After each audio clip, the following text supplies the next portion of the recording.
Ahí estamos.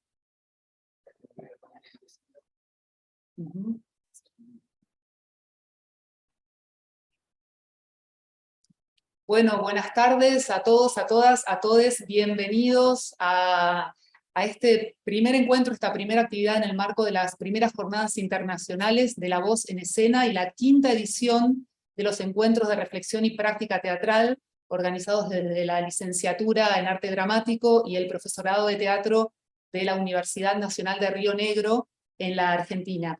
Mi nombre es Flavia Montelo, soy directora de la licenciatura y hoy tenemos el enorme placer de dar la bienvenida al doctor Jorge Dubati, que va a ser quien inaugure estas actividades. Hoy serán las prejornadas de estas jornadas que van a ser presenciales a fines de septiembre, aquí en la ciudad de San Carlos de Bariloche, donde estamos. Así que bienvenido, Jorge. Jorge es muy conocido. Jorge Dubati, investigador, crítico teatral, autor de numerosas publicaciones. Él también es docente, es director del Instituto de Artes del Espectáculo de la Facultad de Filosofía y Letras de la Universidad de Buenos Aires, instituto que también está acompañando nuestras jornadas. Es subdirector del Teatro Nacional Cervantes. Bueno, también hay que destacar con respecto a las jornadas que además del acompañamiento del Instituto de Artes del Espectáculo, tenemos el auspicio de la Secretaría de Estado de Cultura de la provincia de Río Negro y del Instituto Nacional del Teatro. Bueno, qué decir más de Jorge Dubati, tan conocido. Él ha acuñado numerosos conceptos que nos ayudan a pensar lo teatral, y hoy viene a hablarnos de la voz en el acontecimiento teatral y la bibliografía de artistas, investigadoras e investigadores. Brevemente, respecto de la organización de este momento virtual, lo que sugerimos es que si tienen preguntas, las escriban en el chat lo recibimos aquí desde la organización de este encuentro virtual. Vamos recopilando las preguntas y al final de la intervención de Jorge va a haber 40 minutos para estas preguntas, así que se las vamos a poder transmitir. Los micrófonos están silenciados como para poder tener un encuentro así más tranquilo, pero si al final hay alguna necesidad imperiosa de transmitir algo, también lo podemos habilitar. Así que dicho esto, bienvenido una vez más, Jorge, y muchas gracias por abrir estas actividades de jornadas que nos tienen tan felices. Bueno, muchas gracias a vos, Flavia, y especialmente a todo el equipo y a los organizadores del encuentro, que va a ser dentro de muy poquito. Así que la verdad yo muy honrado, muy feliz, muy contento y bueno, y al mismo tiempo un poquito preocupado por las cosas que voy a decir, porque sé que ustedes son grandes especialistas en este tema, digamos, y que, digamos, es el centro del campo de investigación que están trabajando. Por lo tanto, lo que yo voy a proponer es algunas ideas, yo diría, provocaciones, algunos estímulos para pensar desde el campo con el que yo trabajo, que ustedes saben es la filosofía del teatro, ¿no? A ver, lo primero que me gustaría decir es que no tenemos una única construcción de la idea de teatro o de artes escénicas, sino que tenemos en realidad muchas construcciones posibles, construcciones científicas de la idea de teatro. Una muy importante es la semiótica, otra es la antropológica, otra es la sociológica, y hay una cuarta que es la filosófica, ¿no? Esto que llamamos filosofía del teatro, y yo voy a leer desde ahí, es decir, es un campo que venimos desarrollando, que consideramos que es un campo que está brindando frutos muy interesantes, que por otro lado la filosofía del teatro nos permite pensar ciertas cuestiones que no permiten pensar las otras disciplinas, y además creemos que hay verdaderamente una pertinencia epistemológica, ¿no? Cuando decimos que la filosofía del teatro sirve para pensar lo teatral como acontecimiento, ¿no? Es decir, consideramos que no es que le queremos agregar, porque sí, una disciplina a los estudios teatrales, sino que realmente creemos que al poner, digamos, la filosofía del teatro, la base en el problema de la existencia, en la gran pregunta filosófica, que es la pregunta por la existencia, digamos, se recoloca buena parte del pensamiento que tenemos sobre los acontecimientos teatrales, ¿no? Siempre quiero, un poco por cábala también, decir que este giro, digamos, hacia la filosofía me fue inspirado por Eduardo Pavlovsky cuando yo lo entrevisté en el año 1993, cuando me tocó empezar a preparar mi doctorado y tomé la decisión de trabajar sobre él. Lo fui a ver a su casa, me recibió muy generosamente. Cuando me preguntó qué iba a investigar, yo le dije, bueno, yo venía de la semiótica, dije, quiero investigar su teatro como comunicación. Y me dice, bueno, pero no es lo más importante. Y yo digo, pero ¿cómo? ¿Su teatro no comunica? Pavlovsky, sí, sí, comunica, pero si yo no hago teatro, me muero, dice Pavlovsky, ¿no? Es decir, empieza a decirme que el teatro es su existencia, se pasa toda la semana esperando la reunión con el grupo o hacer función. El momento en el que está actuando es el momento en el que se siente más conectado con el mundo. Que lo peor que le podría pasar es, digamos, despertarse un día sin deseo de hacer teatro. Entonces, él usa unas palabras que a mí me quedan resonando, la palabra existencia, la palabra acontecimiento, la palabra grupo, la palabra deseo, y me doy cuenta, por lo tanto, que había algo que excedía la idea de comunicación en el teatro. La comunicación era importante, pero había un plano que solamente se podía pensar en otros términos y bueno, empezamos a investigar en ese momento por esta orientación que sería la de pensar el teatro como un acontecimiento de existencia, no solo de lenguaje, sino de existencia. Ustedes saben, voy a ser breve porque hay mucho para hablar, y prometo ser corto, pero lo primero es qué entendemos cuando decimos que el teatro es un acontecimiento. En principio tomamos ese término de la filosofía, ¿no? El teatro es algo que pasa, ¿no? El teatro acontece y existe en tanto acontece. Para que acontezca, se tienen que dar una serie digamos, de confluencias, de simultaneidades, de cruces que implican un cambio de estado, ¿no? Esto que dice Alain Badiou, que identificamos los acontecimientos a partir de cambios de estado en, digamos, nuestra percepción de la realidad. Y como dice el propio Badiou también, esos cambios de estado implican la percepción de un tiempo propio, ¿no? La percepción de un tiempo diferente.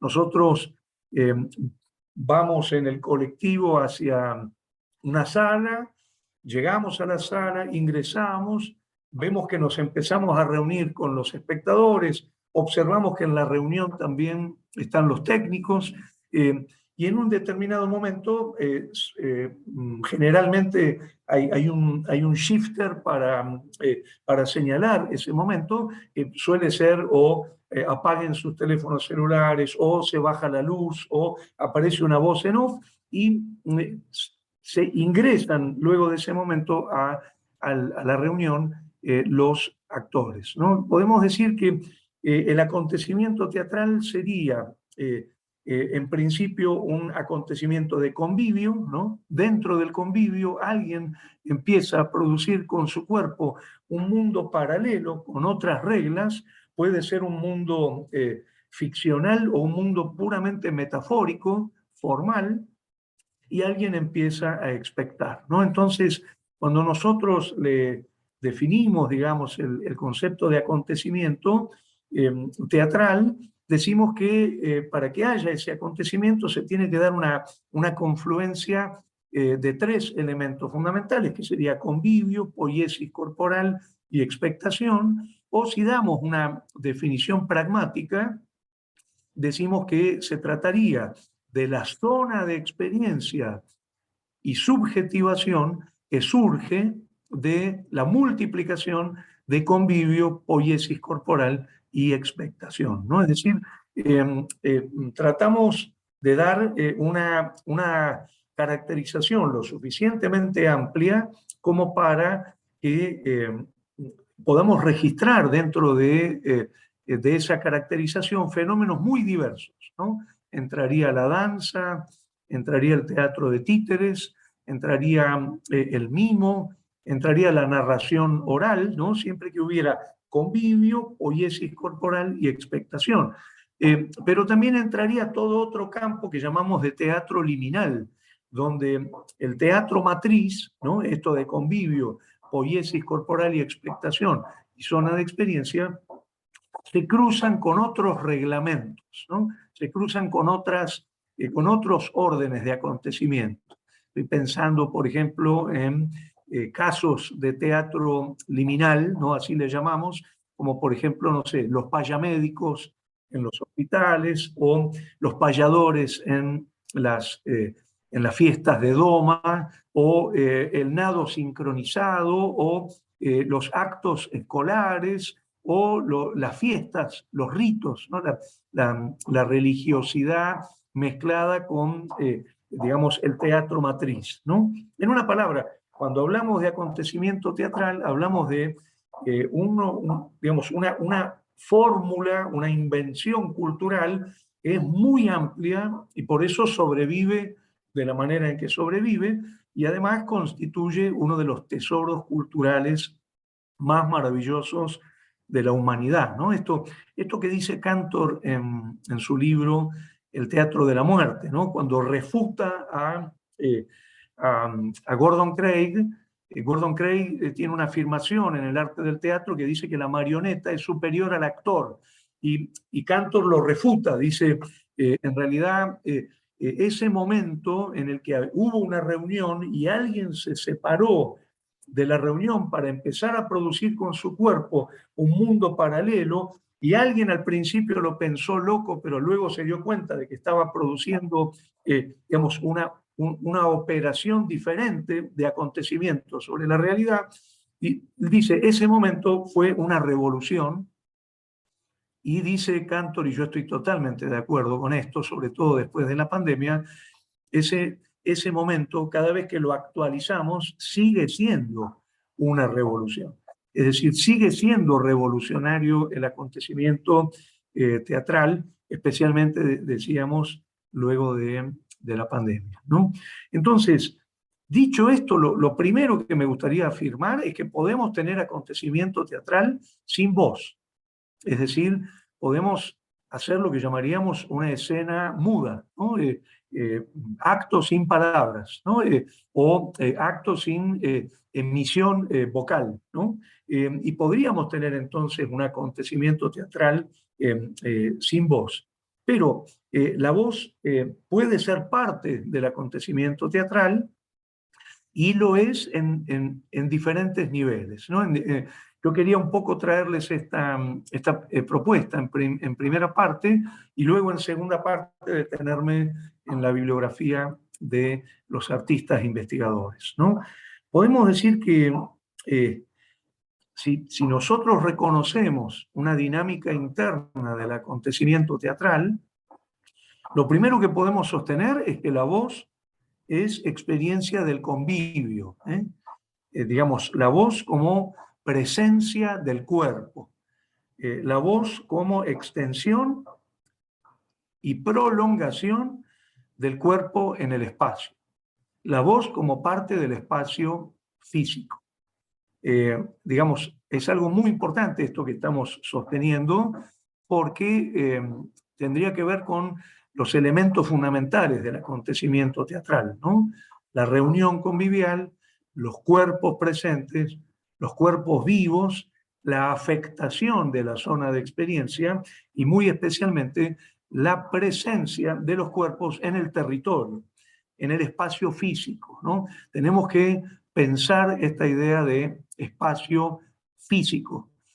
Piensen que el cuerpo es parte del espacio físico, es prolongación del espacio físico, y la voz, como parte, digamos, del cuerpo, es parte también del espacio físico.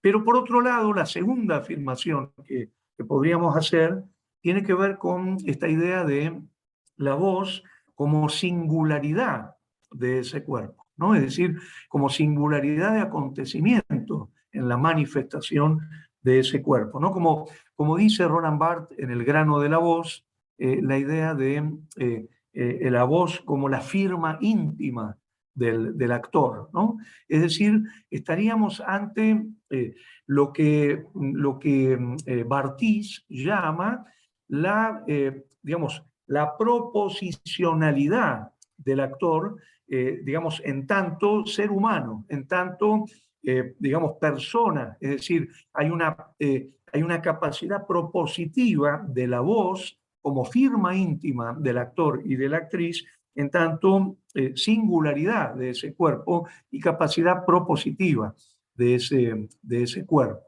¿no? Entonces, por un lado estaría lo que podríamos llamar la voz pensada desde el acontecimiento puramente convivial, ¿no? Es decir, reunión de cuerpos en el espacio físico y cuerpos vivientes en el espacio físico.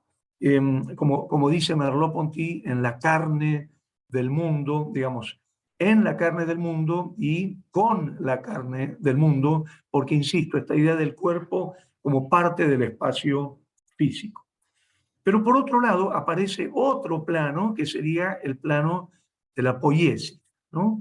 Digamos, la voz como una construcción de la poiesis corporal, ¿no? Este segundo componente del acontecimiento teatral, y acá nos tenemos que detener porque aparece, digamos, todo un universo de una riqueza impresionante si nosotros nos detenemos a pensar, digamos, la voz como acontecimiento poético, ¿no?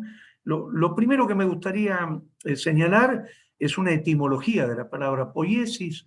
Ustedes saben que de esa palabra viene la palabra poesía, ¿no? Viene la palabra poética, pero si nosotros digamos, la traducimos, la palabra podría ser traducida como construcción, ¿no? Es decir, cuando decimos la voz como poiesis, hablamos de la voz como una construcción.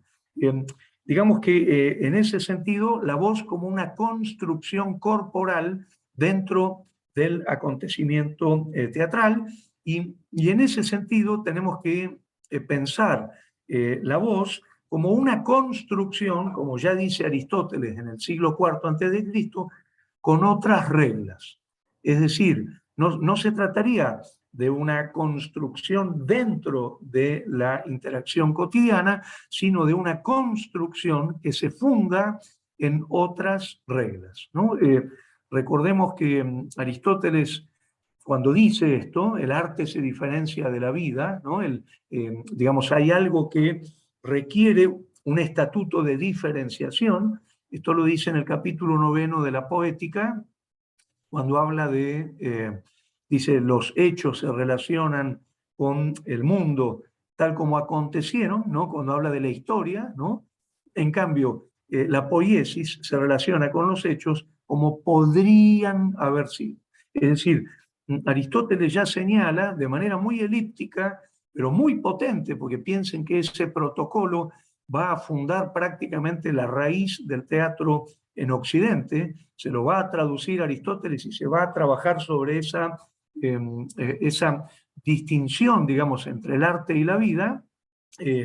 Digamos, eso va a llegar hasta el día de hoy, ¿no? El famoso protocolo aristotélico de diferenciación del arte de la vida. Entonces, aparecería la idea de la posibilidad de pensar una voz vinculada al mundo de lo cotidiano, una voz que podríamos llamar una voz natural, una voz social, una voz de los planos de operatividad cotidiana, y en oposición, en radical diferenciación, una voz poética, es decir, una voz que se plantea como construcción con otro reglamento, con otras reglas.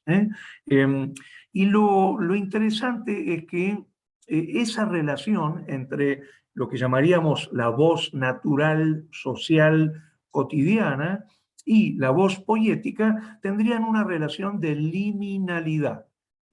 Digamos, no podemos separarlas, no podemos plantear un límite claro entre una y otra dimensión de la voz. Podemos decir que lo mismo pasa con el concepto de teatralidad. Digamos, la teatralidad poética entra en situación de porosidad, de liminalidad, con lo que serían las teatralidades sociales. Por lo tanto, cuando nosotros vemos a un actor con su voz producir poiesis, también estamos accediendo al plano de lo que llamaríamos su voz natural, social, cotidiana. Hay una tensión liminal entre esos campos, ¿no?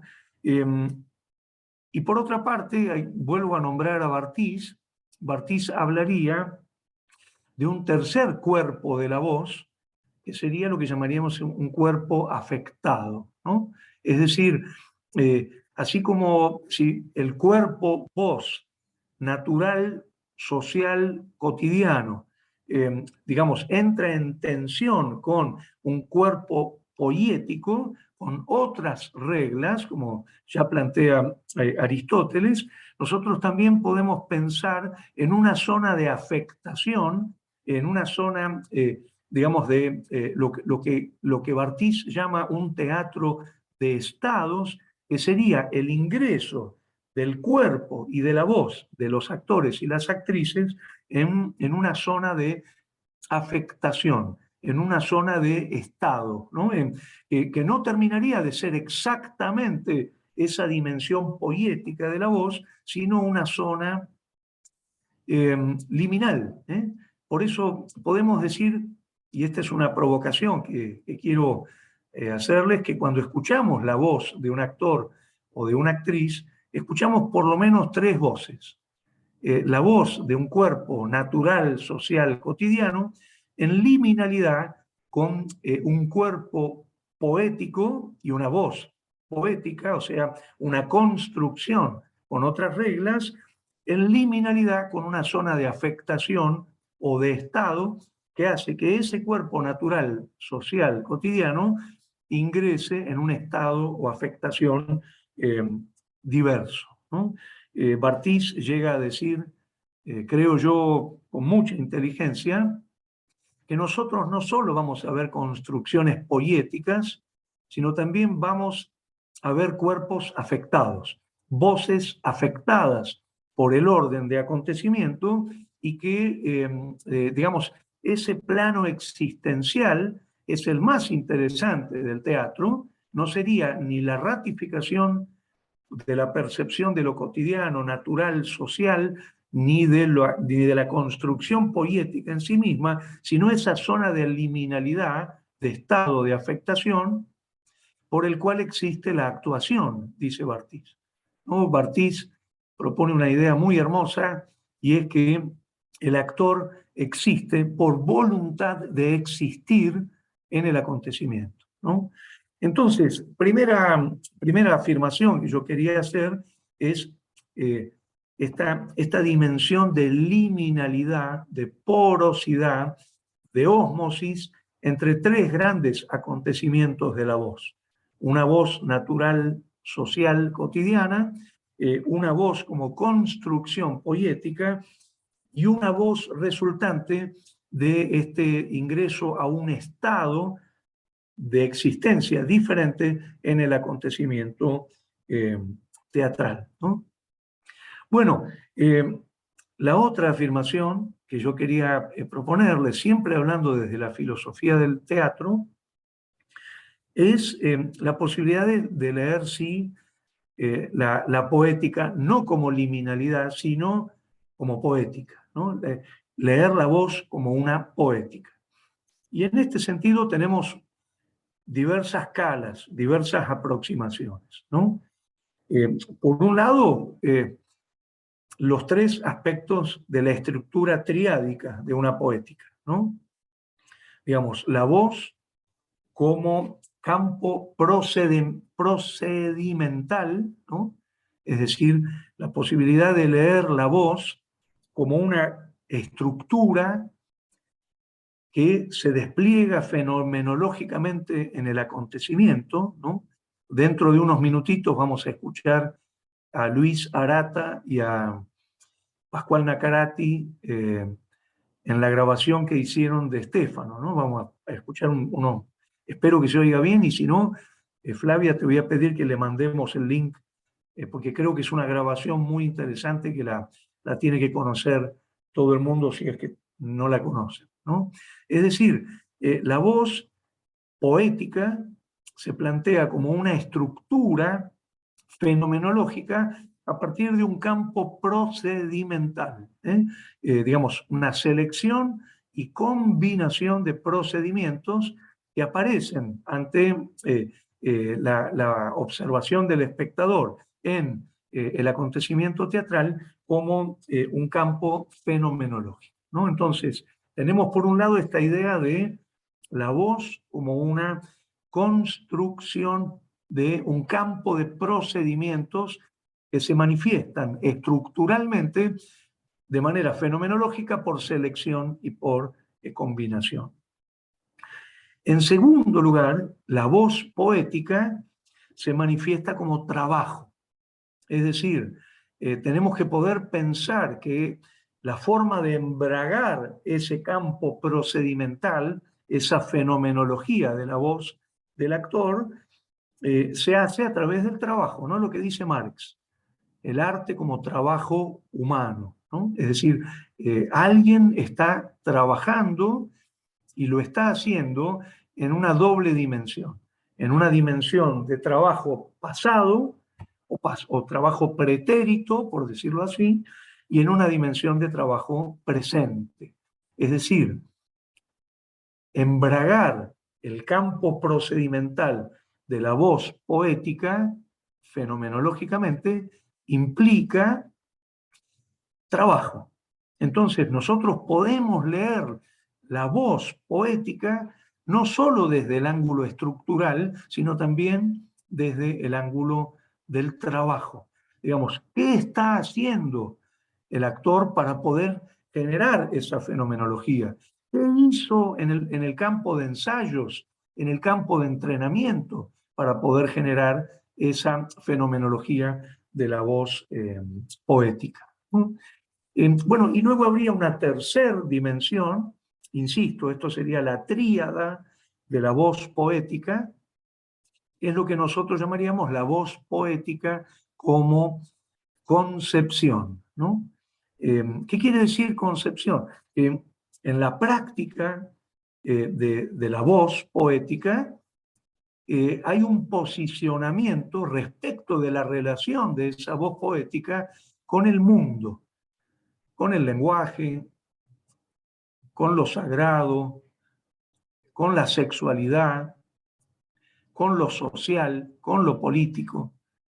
Si ustedes me permiten un ejemplo, digamos, por oposición, por ejemplo, la voz del actor, digamos, la voz poética, ¿no? La construcción poética de la voz, en la concepción de la escena cristiana, esto que uno ve en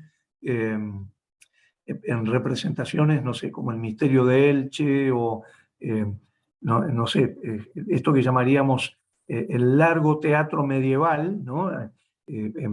La vida, pasión y muerte de Cristo, ¿cómo se llama?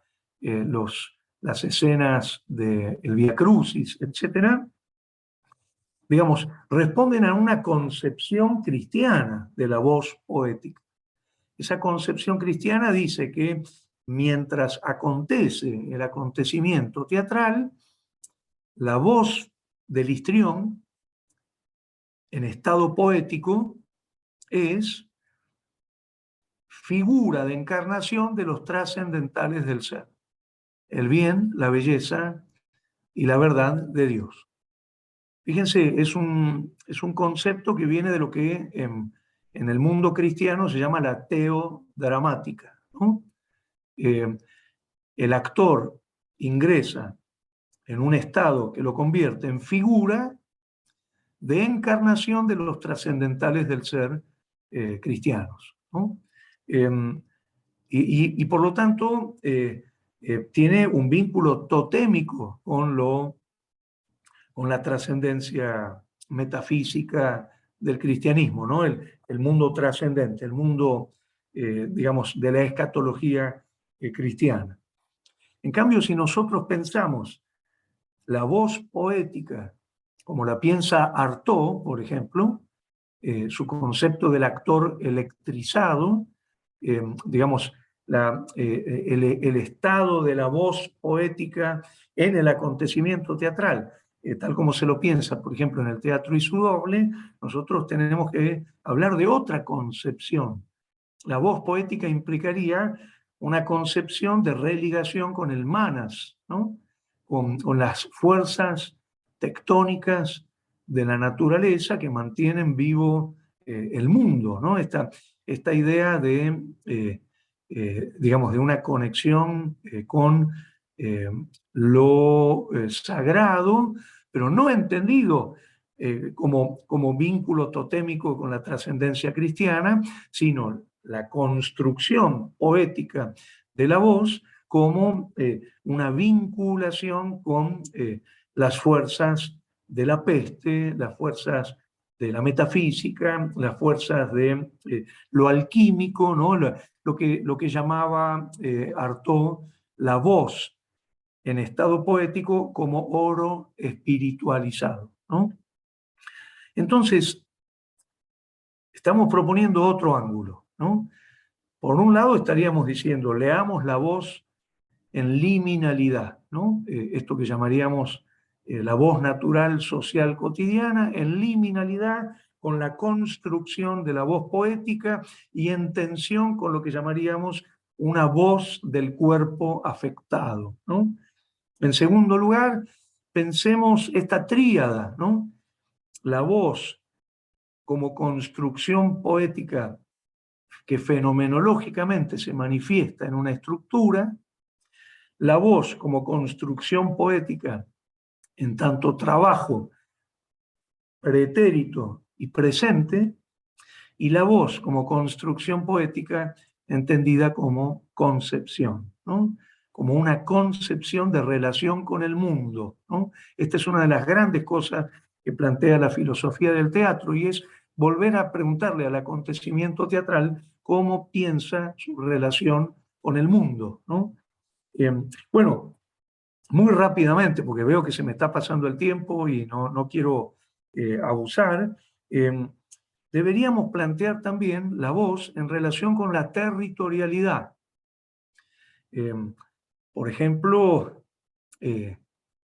pensarla en términos de lo que llamaríamos una voz micropoética, una voz macropoética y una voz vinculada a las poéticas abstractas, ¿no?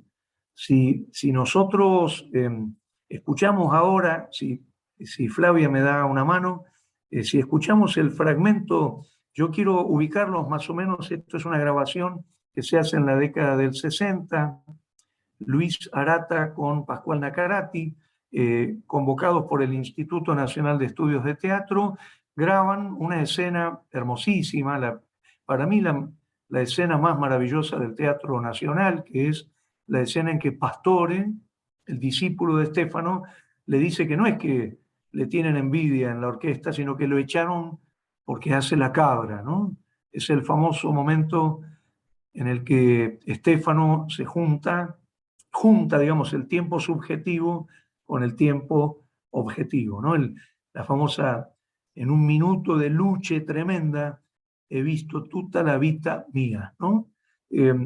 Si lo podemos escuchar nada más que como un ejemplo de dos grandes actores y especialmente para poder bajar este tema de los territorios.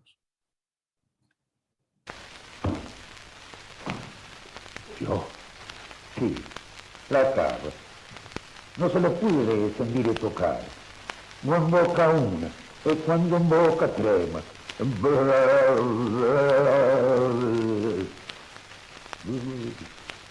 Io? Esto es lo que me ahogaba, no quería decirle por respeto y consideración, maestro. Su propio amigo, la flauta, la viola e il contrabbasso, me aconsejaron cachetar. Igual le daban el puesto a otro que lo necesitara menos que yo, lleno de obligaciones. Y no es de ahora la cuestión. Ya el año pasado estuvimos a lo mismo, pero se juntamos Mario y le pedimos al director que me hiciera esta herida a un músico de su categoría. Mire, llegamos hasta despedirnos de la orquesta. Y la cosa se arregló sin que usted supiera. Ma este año lloró. El director no quiso saber nada, aunque le lloramos 1 hora y pico a su propia casa. Por eso, maestro, en estos últimos tiempos golpeado de puerta en puerta, consiguiendo instrumentaciones, copias, para que se defendiese sin... La cabra. Maestro, la orquesta mata. Yo que soy casi nuevo, siento que ya no soy el mismo. Antes cuando iba arriba, temblaba en los vidrios. Ahora tengo que dejar a los pulmones para hacerme oír. Usted, con largos años... Sí. Y ahora... No.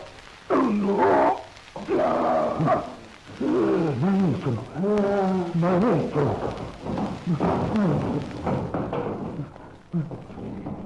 Callate.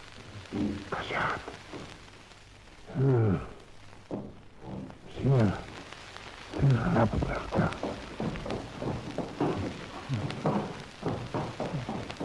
Maestro, usted me despedaza el alma.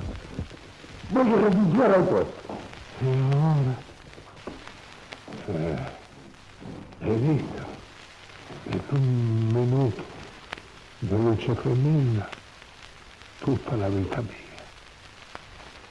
a passare. Ho concluido y no empezar. Mano. Paremos ahí. Sí. Gracias, muchas gracias, Flavia. A ver, la pregunta por la territorialidad tendría que ver con, por lo menos, hacerle 3 grandes preguntas a la voz poética, ¿no? Una primera pregunta sería, ¿qué es lo que se está haciendo en singularidad en el acontecimiento? Es decir, observar el detalle del detalle de lo que está haciendo Luis Arata y lo que está haciendo Pascual Nacarati con su voz, digamos, en la dimensión de lo micro, ¿no? La filosofía analítica dice que lo micro sería el estudio del individuo, el individuo en el sentido de esta grabación, digamos, esta performance, es la singularidad de ese cuerpo con su propia singularidad en esta grabación, que sin duda si grababan otra iba a ser diferente, ¿no?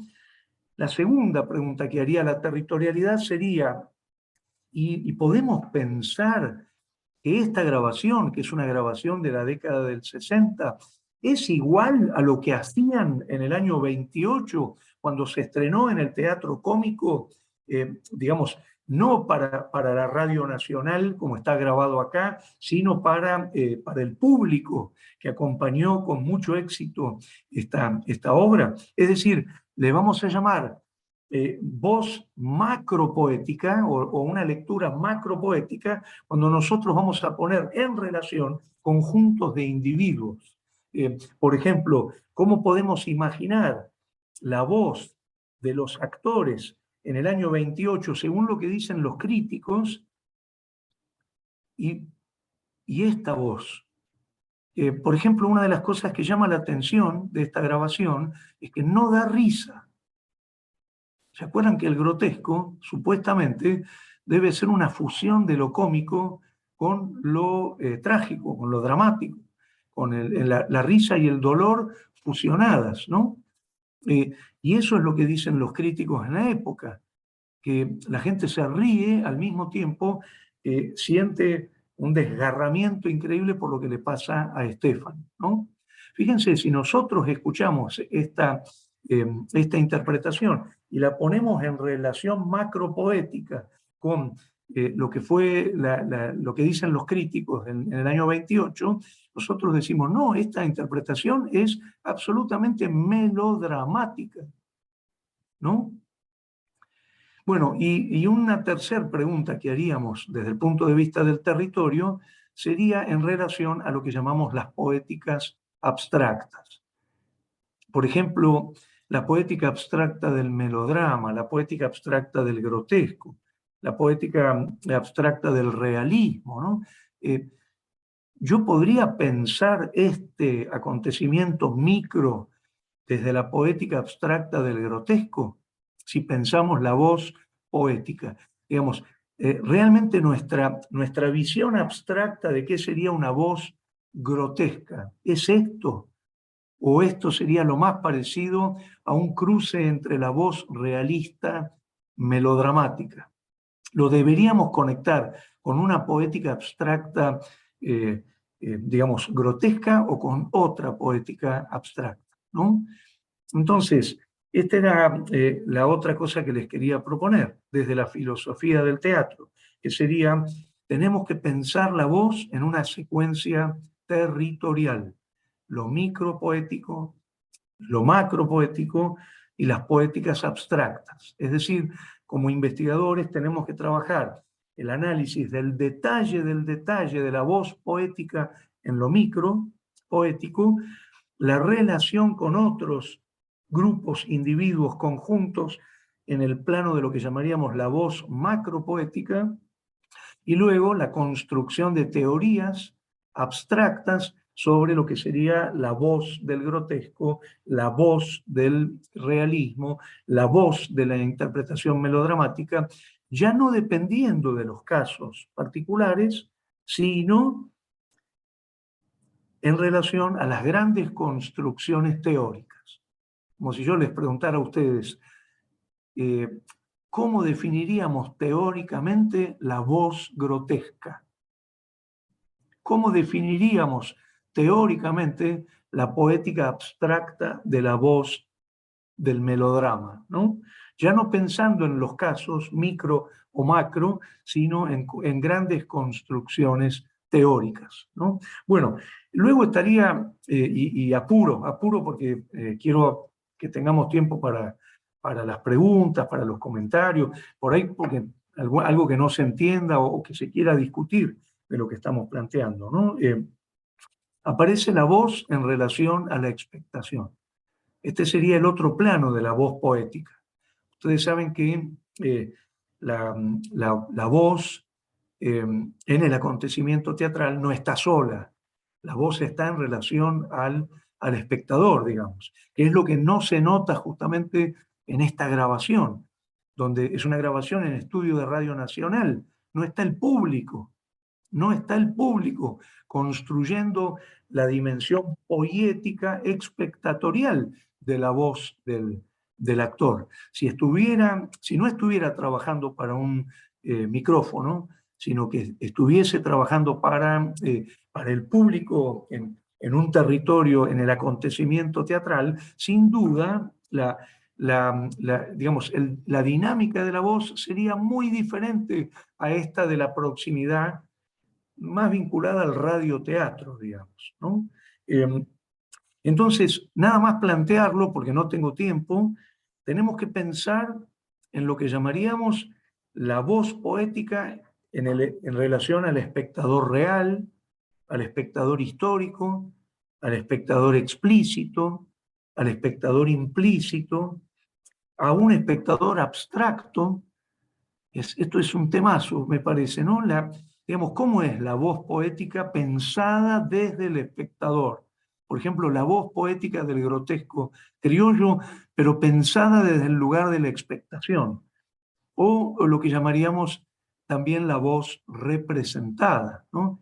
Digamos, cómo se incluye la representación de la voz en, digamos, en el plano de la ficción, la voz ficcionalizada dentro de la poiesis. Bueno,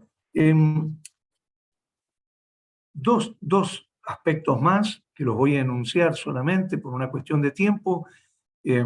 Uno tiene que ver con lo que llamaríamos el imperial ruso. A mí me gusta llamarle así al espesor del cuerpo poético, ¿no? Vieron que el imperial ruso es un postre del que habla mucho Manuel Puig en sus novelas. Es un postre de muchas capas de cosas diferentes, ¿no? No repite ingredientes, sino es una estratificación de componentes, de ingredientes gastronómicos diferentes, ¿no? Suponete pionono, dulce de leche, crema pastelera, galletita, frutilla, durazno, ¿no? Bueno, nosotros tenemos que pensar el cuerpo poético y la voz poética como un estratificado de diferentes componentes, donde al mismo tiempo que aparece la gramática de la realidad en la voz natural, social, cotidiana, aparece el componente de lo real, aparece el componente del trabajo, aparece el componente de la expectación, aparece el componente de lo que llamaríamos el cuerpo semiótico primario, el cuerpo semiótico secundario, el cuerpo semiótico terciario y lo que llamaríamos el cuerpo presemiótico, es decir, el acontecimiento de la voz en el acontecimiento teatral es un imperial ruso.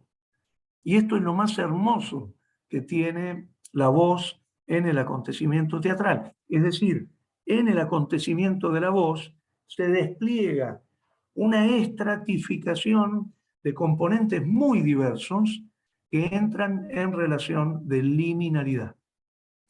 Y esto es lo que hace tan bello el acontecimiento teatral en Convivio y lo diferencia de los acontecimientos teatrales tecnoviviales o, en todo caso, digamos, de cruce entre tecnovivio y convivio, ¿no? Fíjense, por ejemplo, y con esto voy cerrando, nosotros podríamos pensar la voz poética en convivio, la voz poética en tecnovivio y la voz poética en liminalidad entre convivio y tecnovivio, ¿no? Es decir, la voz poética como una construcción de las artes conviviales, como construcción de las artes tecnoviviales y como construcción de las artes liminales. Voy a ser muy brutal en lo que voy a decir, pero cuando yo escuché la primera vez la grabación de Nacarati y Arata, me decepcionó profundamente. Entre otras cosas, porque yo buscaba grotesco y encontré otra cosa. Y por otro lado también me decepcionó porque dije, claro, esto no están grabando teatro, está faltando el espectador. No se oye la poiesis del espectador en relación a las voces. Están haciendo, en el mejor de los casos, un arte tecnovivial, llamémosle grabar un disco o grabar, no sé, un episodio de radio, ¿no? Pero justamente quiero poner el acento en esto. La voz poética en convivio no solo tiene un imperial ruso diferente a la voz poética en tecnovivio, sino que es un acontecimiento diverso, entre otras cosas, por esto que sentimos como ausencia en la grabación de Stefano, y es la poiesis del espectador, la poiesis del convivio, ¿no? Bueno, para cerrar nada más, les quería comentar que con el equipo trabajamos en el Instituto de Artes del Espectáculo, hicimos un proyecto Filosit, que es un proyecto que lleva adelante la Facultad de Filosofía y Letras, lo que sería el Departamento de Ciencia y Técnica de la Facultad de Filosofía y Letras, y lo que hicimos fue una cartografía bibliográfica digamos, de la teatrología en la Argentina, poniendo especialmente el acento en la cuestión pedagógica. En una palabra, rastreamos todos los libros, artículos. Yo es algo que vengo haciendo hace muchos años porque me encanta, soy amante de las bibliografías, digamos, y entonces hicimos un rastreo de todos los libros, artículos. Por supuesto no es exhaustivo, se nos tiene que haber escapado un montón de material, donde ya sea investigadores, artistas o artistas investigadores, ¿no? Le llamamos artista investigador a el artista que produce una filosofía de la praxis escénica, ¿no? Es decir, que produce conocimiento a partir de la autoobservación o de la observación de lo escénico, ¿no? Y encontramos una bibliografía muy interesante, pequeña, no es muy grande, es pequeña todavía, vinculada a justamente a esta problemática de lo que llamaríamos la voz en el acontecimiento teatral, ¿no? Yo nada más nombro muy rápidamente, y por supuesto pongo a disposición, Flavia, y lo podemos desarrollar en todo caso cuando se haga el encuentro, porque esto opera como una especie así de avanzada, digamos, de punta, de vanguardia del encuentro. Nombrar algunos de esos títulos. Por ejemplo, entre los investigadores, por supuesto, el libro de cartografías de la voz en el teatro contemporáneo, el libro de Silvia Davini del 2007, Los lenguajes del espectáculo teatral, de Francisco Javier y Diana Ardizone, del 86, Los lenguajes no verbales en el teatro argentino, del año 97, de Perla Sayas de Lima y Trastoy, en reedición ampliada en el siglo XXI. Por supuesto, los trabajos de Rubén Maidana, que está por allí, de Silvia Quirico, que también creo que está por allí, me pareció verla recién, los trabajos de Flavia Montelo, por supuesto, un tomito muy interesante que es Caligrafía de la voz. Este sería tal vez el mejor ejemplo de lo que llamaríamos artistas investigadores, ¿no? Que producen conocimiento a partir de la autoobservación de su trabajo, ¿no? Que reúne textos de Liliana Herrero, Cristina Vanegas, Marina Saldaburu, Ingrid Pellicori y Claudia Schwartz, ¿no? No sé, algunas tesis como el texto de la liberación de la voz, con el método de Marta Sánchez, el trabajo de Ernesto José Sigó, o incluso un texto muy interesante de Tato Pavlovsky que se llama La voz del cuerpo, que es, el título es La voz del cuerpo, notas sobre teatro, subjetividad y política. Bueno, valga esto como un pequeño adelanto de esto que llamaríamos una cartografía bibliográfica de los escritos producidos por artistas, investigadores e investigadoras, o investigadoras, investigadores artistas, o investigadores participativos, el caso de Silvia Davini, desde mi punto de vista, sobre esta problemática de la voz en el acontecimiento teatral. Bueno, perdón que me dé un poquitito, pero... Muchísimas gracias, Jorge. No, un placer. Bueno, abrimos a la posibilidad de preguntas, y mientras por ahí las van preparando o escriben o levantan la mano. Yo pensaba un poco justamente esto que decías, ¿no? Que mirando ustedes las investigaciones que hay, los escritos, que si bien los hay, no son tantos, y siempre decimos, ¿no? Si comparamos con los escritos, las investigaciones en lo teatral en general, en lo actoral, también en lo corporal, pareciera que en lo vocal, bueno, no pareciera, es concreto, hay menos, ¿no? Muy poquito, sí.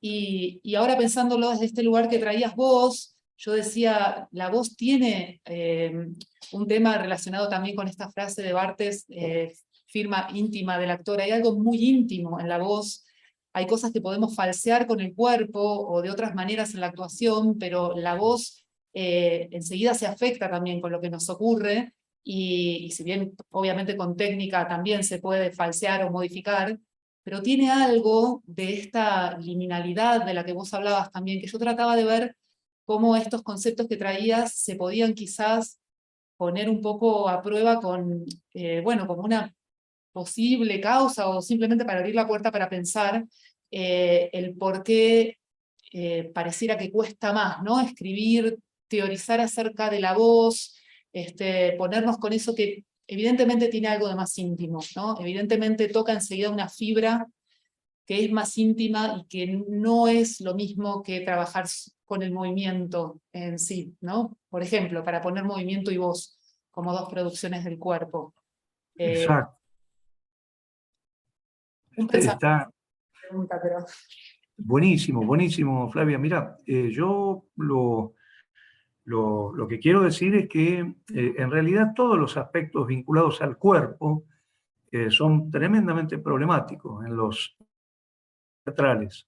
Entre otras razones, porque generalmente no hemos estudiado el cuerpo en su dimensión poética en un sentido complejo, sino más bien lo hemos estudiado como portador de signos.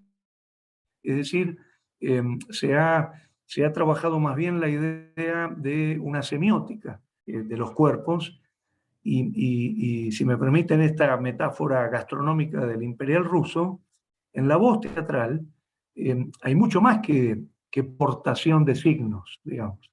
Hay una dimensión mucho más compleja, ¿no? Entre otras cosas, por ejemplo, una de las preguntas que yo me haría es la pregunta por a ver, una de las preguntas es la pregunta por lo real, ¿no? En el sentido de que un cuerpo viva, el concepto de existencia, ¿no? Es decir, ¿qué es lo que hace que, por ejemplo, esa voz, en el plano natural, social, cotidiano, sin meternos todavía en el plano del acontecimiento teatral, ¿no? Digamos, ¿qué es lo que hace que esa voz exista en tanto tal, ¿no? Si nosotros ya nos planteamos filosóficamente qué es lo que hace vivir a un cuerpo, bueno, ya entramos en un plano de investigación de una enorme complejidad, ¿no? Ahora, si nosotros encima pensamos que para poder producir una voz poética, vamos a poder producirla a partir de lo que es construcción sobre la voz natural, social, cotidiana, es decir, esta idea de lo que llama teatralidad poética, teatralidad social, ¿no? Nos encontramos con que no vamos a poder no preguntarnos esas preguntas tan raigales, ¿no? En una palabra, creo que tenemos que abrir el espectro de las preguntas en relación a esto que llamaríamos el acontecimiento de la voz, ¿no? No nos podemos quedar solamente en la dimensión semiótica de la voz. Tenemos que poder pensarla en complejidad, como digo, el complexus, ¿no? Lo que está todo tejido con todo, y nos lleva a preguntas fundamentales, como por ejemplo, ¿qué es un cuerpo? ¿Qué es una voz en un cuerpo? Digamos, ¿qué es la voz en la relación con el cuerpo? ¿Qué es lo que hace vivir a ese cuerpo y a esa voz? Y luego la pregunta por lo social en relación a ese cuerpo y a esa voz. Y luego la pregunta por una gramática de lo cotidiano, ¿no? Lo que Pradie llamaría una etnoescenología de la voz, ¿no? Ahora, lo interesante es que no podemos separar estas cosas, porque en el acontecimiento teatral todo eso está resonando al mismo tiempo. Si nosotros Bueno, esto es lo que tiene de fascinante el teatro, ¿no? Yo voy al teatro para ver eso, ¿no? Para ver cómo se despliega el imperial ruso, por decir así, ¿no? Para hacerle una tajada al imperial ruso y meterlo en la boca y sentir al mismo tiempo los sabores diferentes y el diálogo de esos sabores y la liminalidad entre esos sabores, ¿no? Y la voy a complejizar un poquito más. Si me permiten, me van a sacar ya carpiendo, porque lo único que hago es complejizar las cosas. Pero yo lo que siento es que estamos como abriendo un campo de investigación que proviene de esta pregunta, que sería la pregunta por lo que existe, ¿no? ¿Qué existe en tanto acontecimiento teatral? ¿Qué hay en el acontecimiento teatral? Que es lo que llamaríamos el fenómeno de la transteatralización. Digamos, hay una voz de la teatralidad, de las teatralidades, hay una voz de la teatralidad poética, esto que llamaríamos las voces poéticas o poéticas, y hay una voz de la transteatralización, ¿no? Que la transteatralización sería justamente uno de los elementos más que más tenemos que estudiar, porque estamos viviendo ya dentro de un gran hermano, estamos viviendo dentro de una esfera de espectacularización del mundo, ¿no? Digamos, no podemos pensar la voz del actor si no es en tensión también con la transteatralización. ¿Qué sería la transteatralización? El uso de los saberes de la voz poética, pero no para generar poiesis, digamos, no para hacer acontecimiento teatral, sino para incidir en el mundo de lo cotidiano, ¿no? Si ustedes me permiten un ejemplo, hay una película que da un caso muy interesante, la película El robo del siglo, la película de Francella sobre el robo de Acasuso, ¿se acuerdan? El robo del Banco Río, y en un momento agarran el manual de la policía de los comandos Halcón, que son estos comandos especiales, y los chorros, digamos, dicen, che, acá dice que los comandos especiales del Grupo Halcón estudian teatro, porque necesitan de las estrategias del teatro para organizarle la mirada a los chorros mientras los están persiguiendo o están con rehenes.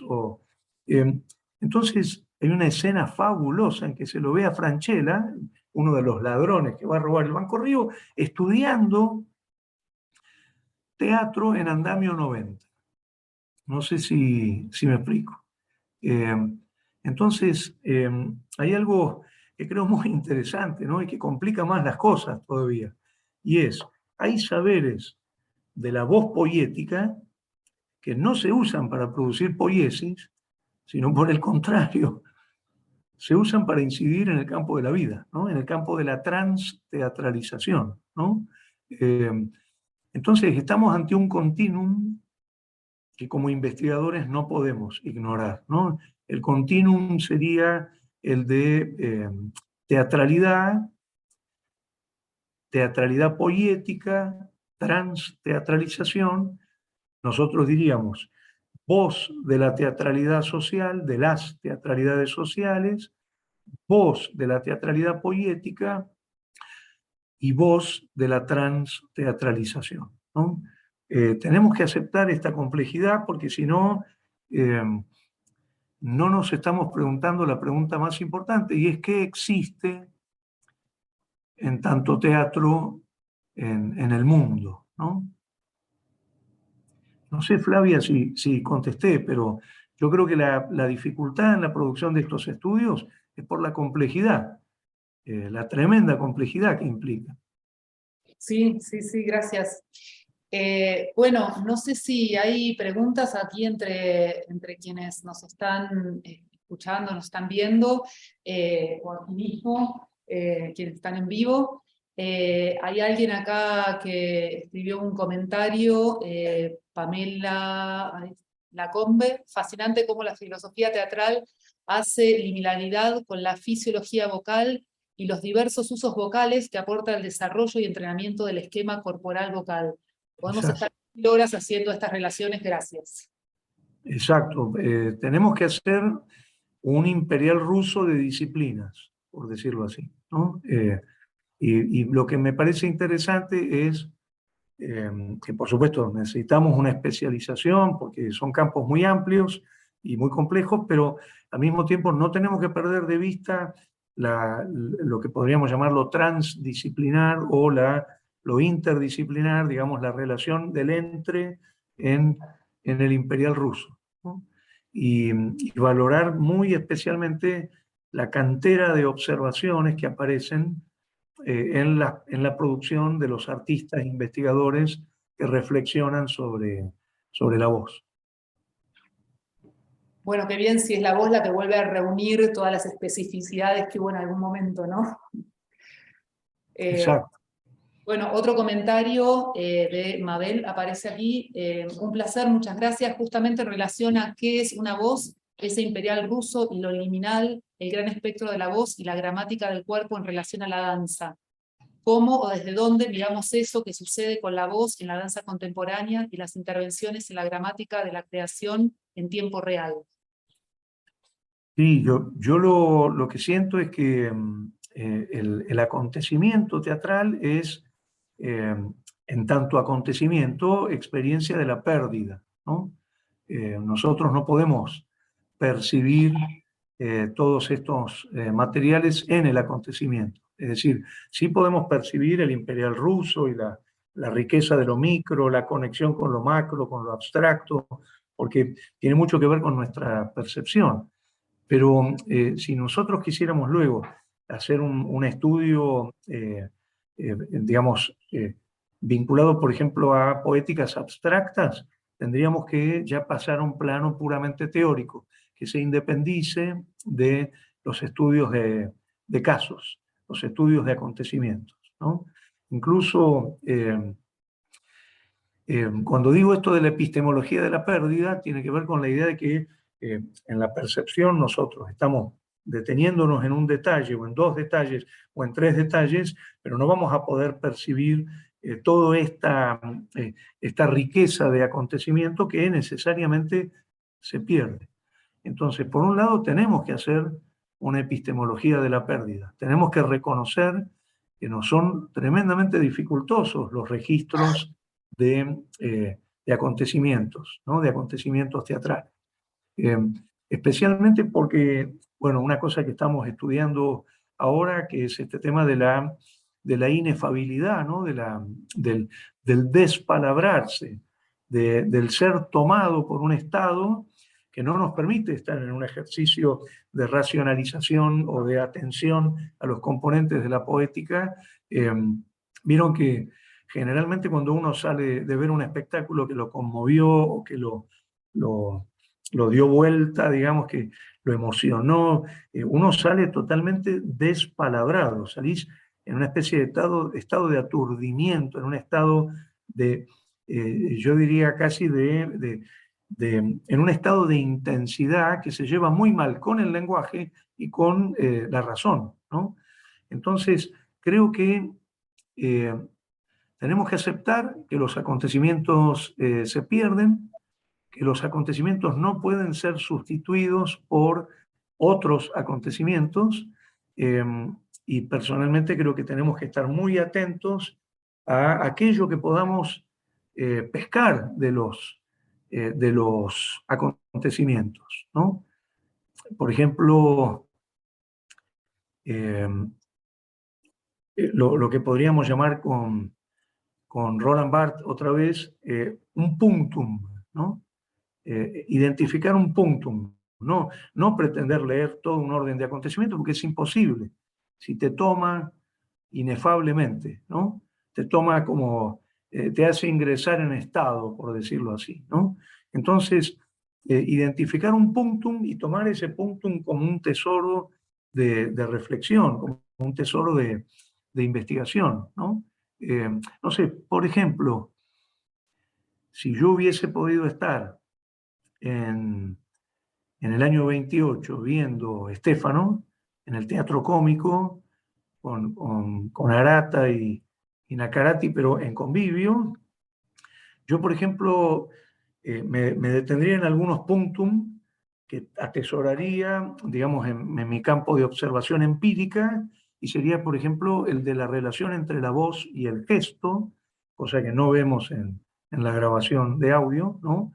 O, por ejemplo, la relación entre la voz y el espectador, por ejemplo, observar cómo podríamos tomar algunos ejemplos de la modificación que hace la voz del actor en relación a la presencia de la audiencia.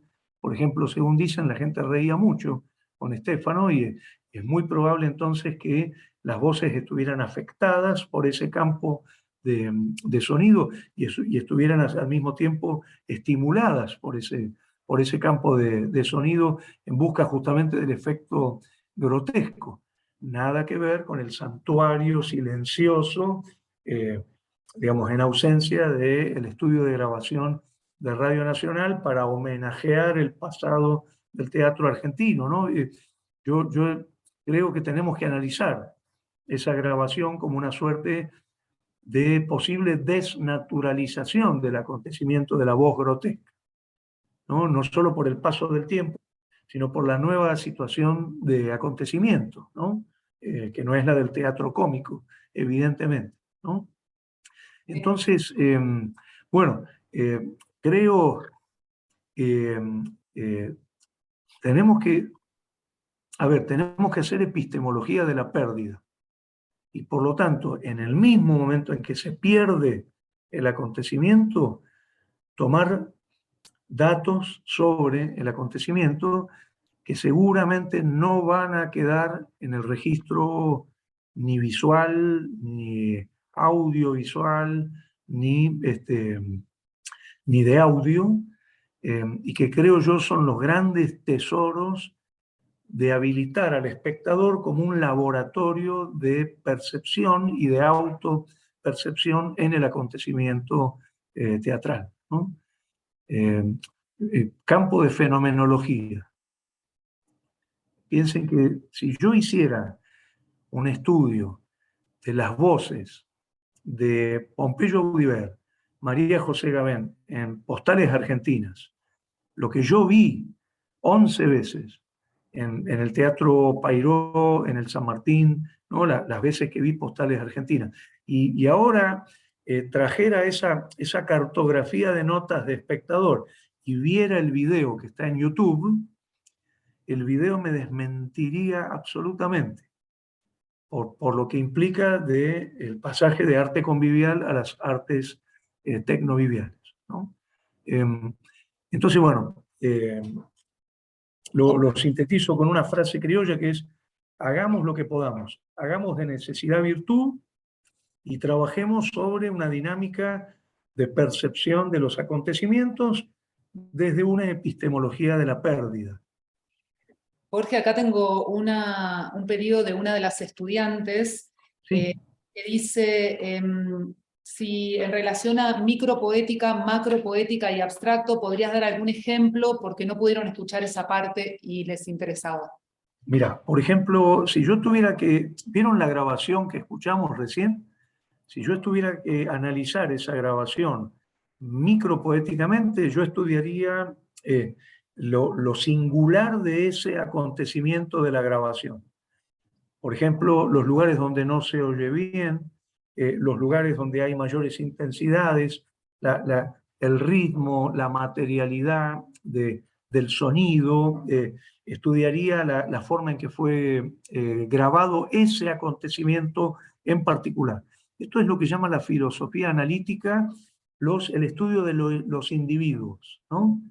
A ver, para que ustedes me entiendan, nosotros no tenemos una percepción de lo general. Siempre tenemos percepción de individuos. Por ejemplo, esta mesa que es un individuo porque tiene su historia, está hecha con determinados materiales, salió de determinada fábrica, tiene unas manchas y unas raspaduras que no tiene otra mesa. Es decir, lo micro sería el estudio del detalle de la singularidad de ese individuo. Yo creo que estudiar una poética exige estudiar el detalle de lo micro, ¿no? Esto lo dice Peter Brook, cuando dice una poética está hecha del detalle, del detalle, ¿no? Luego lo macro sería qué podemos conocer de este individuo confrontándolo, relacionándolo con otros individuos. Sería lo que llamaríamos una teoría de conjuntos.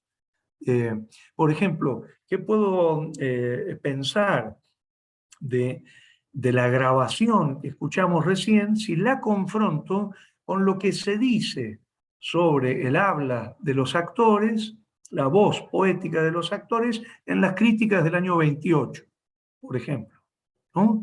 Ahí tenemos un ejemplo de macro. Macro sería el estudio interterritorial, es decir, la información que tengo sobre la voz del grotesco criollo en las críticas del 28 y la información que aparece en esta grabación de la década del 60 hecha en Radio Nacional y sin público. Ahí tenemos un conjunto, ¿no? Es decir, le llamaríamos macropoética al estudio de la poética en grupos o conjuntos. La inteligencia de un investigador está en qué tipo de conjuntos arma, ¿no? Piensen que esto lo hacemos los espectadores también. Cuando, suponete, estoy viendo la vis cómica de Cartoon, estoy todo el tiempo poniéndola en relación con todos los espectáculos anteriores que vi de Cartoon. Eso es una macro poética, ¿no? Ponele, en la vis cómica aparecen el perro narrador, ¿no? Berganza narrador. Yo no puedo dejar de pensar en la vaca narrando en el niño argentino o en el narrador Tero de Salto al cielo, etcétera, ¿no? Bueno, y luego estarían las poéticas abstractas. Le llamamos poéticas abstractas a grandes construcciones teóricas que ya no dependen del estudio de los casos. Y yo, para entender los casos, los pongo en relación con construcciones teóricas. Suponete, el grotesco definido por Claudia Kaiser Lenoir como una tensión no resuelta entre lo cómico y lo trágico, ¿no? Esa es la definición teórica que ella da, es decir, es una abstracción que ya no está nombrando ningún caso particular. Ahora, yo traigo esa teoría, escucho esta grabación y digo, no, esto no es grotesco. O en todo caso tengo que pensar de nuevo el grotesco, porque, a ver, no hay ni un asomo de comicidad en lo que escuchamos. Más bien hay melodrama. Entonces, bueno, eso sería ir de lo micro a lo abstracto, de lo abstracto a lo micro, de lo micro a lo macro, ¿no? Es decir, los 6 grandes trayectos territoriales en el estudio de la poética, ¿no? Gracias, Jorge. Tenemos un comentario más de María Esther Gorleri. Dice, Jorge, para que los investigadores puedan identificar esos rasgos de la voz, haría falta una suerte de manual de procedimiento con aspectos puntuales a discernir y registrar, a retener y a interpretar. Yo creo que también lo de la voz son signos y pudieran tomarse como signos descritos desde la tricomía periciana. Claro. Por eso yo hablé de cuerpo semiótico 1, cuerpo semiótico 2, cuerpo semiótico 3 en el Imperial ruso. Eso está en el Imperial ruso. Pero no es solamente eso lo que hay en el Imperial ruso. También hay trabajo, hay convivio, hay gramática de lo real, hay lo real presente en los cuerpos vivos, aparecen las series convocadas. Por ejemplo, cómo opera una voz poética convocando una serie literaria como es Calderón de la Barca en verso, y cómo opera una voz poética convocando un texto de Antonin Artaud, ¿no? Es decir, el imperial ruso es mucho más que lo que llamaríamos signos de presencia, signos de ausencia, semiosis ilimitada y cuerpo presemiótico, ¿no? Hay un espesor increíble que está operando en el acontecimiento teatral, y por eso yo insisto, volvamos a la filosofía, porque la filosofía nos recoloca la base no en el concepto de lenguaje, sino en la pregunta por lo que existe. ¿Qué existe en el mundo en tanto acontecimiento teatral? ¿Qué existe en el mundo en tanto voz poética, ¿no? Bueno, y retomando lo que dice con mucha sabiduría María Esther Gorleri, tenemos que hacer un manual de campos procedimentales de la voz poética. Tenemos que hacer un manual de análisis de lo que llamaríamos la voz natural, social. Tendríamos que hacer un manual del trabajo, ¿no? Las formas de trabajo. Por ejemplo, digamos, cómo se trabaja en escena la voz, o cómo se trabajó antes en los entrenamientos y en los ensayos. Tendríamos que hacer un manual de las concepciones de la voz poética me refiero, ¿no? ¿Cómo es la concepción cristiana? ¿Cómo es la concepción dionisíaca? ¿Cómo es la concepción posmoderna? ¿Cómo es la concepción de la vanguardia histórica? ¿Cómo es la concepción simbolista? Es decir, el acontecimiento teatral leído desde el campo específico de la voz en una complejidad enorme de planos, ¿no? Perdón, y termino. Tendríamos que estudiar, tener un manual para pensar cómo la voz poética, o sea, la construcción poética de la voz, se relaciona liminalmente con la voz natural, social, cotidiana, ¿no? Y cómo analizamos el campo de afectación que aparece cuando se tensionan esos dos campos en lo que Barthes llamaría el teatro de estados, ¿no? Bueno, yo insisto, la filosofía nos abre un mundo, porque lo que nos está diciendo es la voz es mucho más que lenguaje de signos, mucho más.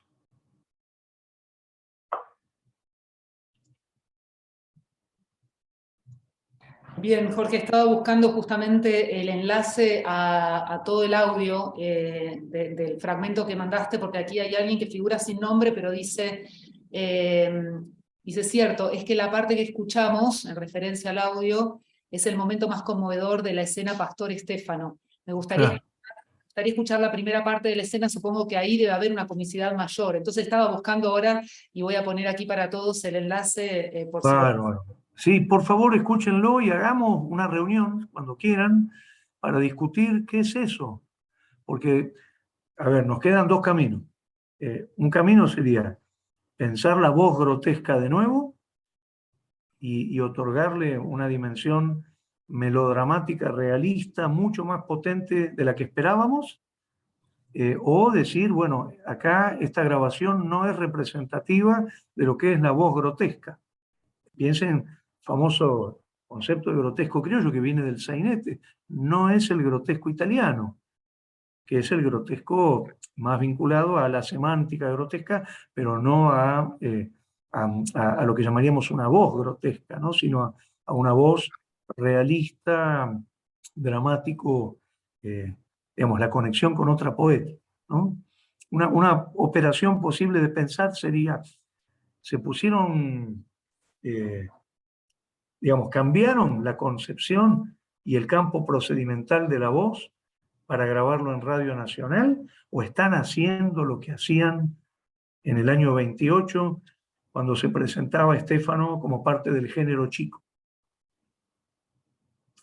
A mí me trae unas dudas terribles esta grabación, y bueno, la quiero compartir con ustedes para que pensemos, porque siento que tenemos, si esto que escuchamos sería la voz grotesca, sin público, tecnovivial, etc., tenemos que repensar la poética del grotesco criollo, sin duda. Yo toda la vida imaginé otra cosa, y cada vez que fui a ver una versión por ejemplo, la que ahora dirige Osmar Núñez, o no sé, las versiones que se hicieron en el San Martín, siempre salía con la sensación de no hicieron grotesco, hicieron melodrama, ¿no?